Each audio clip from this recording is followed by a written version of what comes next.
Let me update you with some breaking news. Kidnapping those 3 young women and holding them hostage. Now we're getting some new information on what has caused the illness in at least 400 people in 16 states. There's no doubt we live in a dangerous world. Unstable regions, unsafe cities, unknown threats. Among the chaos, one fact remains: we have to do business in it.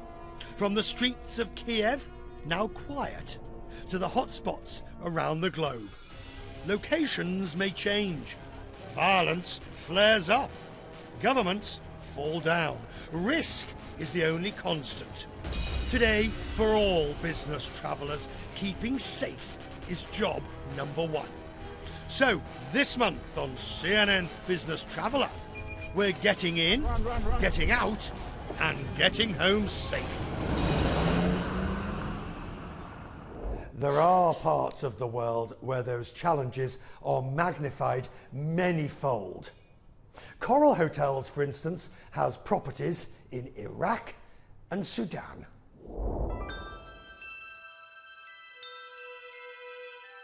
Inside the grounds, the Coral Hotel is quiet and refined.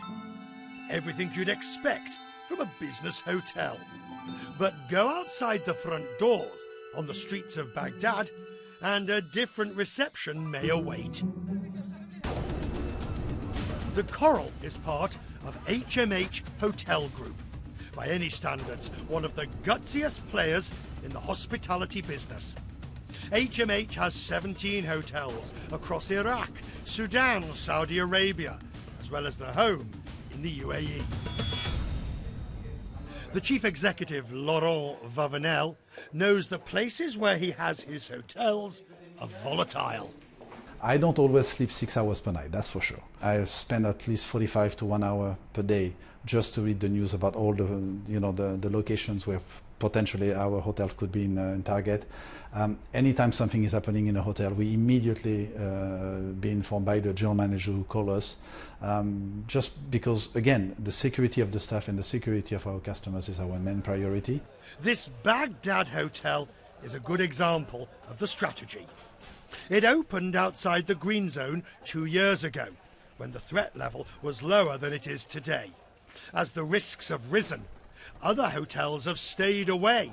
We just wanted basically to go to some countries where we will have less competition. All these big guys were not as hungry as we were. These big guys don't need to fight as much as we have to fight in order to get the business. This is high risk. There are examples aplenty where hotels and guests have been targeted. In 2008, in Islamabad, the Marriott was bombed. 54 people were killed. Then later that year, the Taj in Mumbai was attacked. Hostages were taken. At least 160 people died. HMH has not been spared either.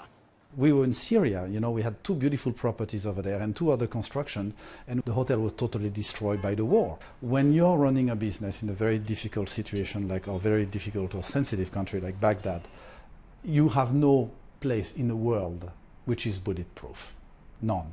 If they want to, they can. The only thing that you can do is to make it so difficult for you or so difficult for them to attack you that basically they will go to somebody else, which is easier because they have less security. Metal detector, bomb detectors, all the security measure, gates, you name it, we have it over there, and plus.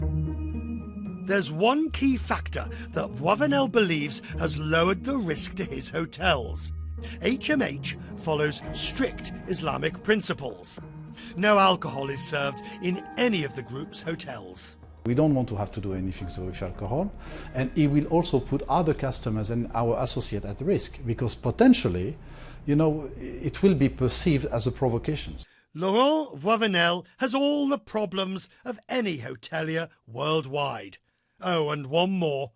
Sometimes he can't visit his own hotels. We try to invite them also in Dubai I just finished a budget meeting for all the hotel, and Baghdad was supposed to come this morning, and they had basically to cancel the flight because of the situation there. So, it's never easy, it's challenging, but it is manageable.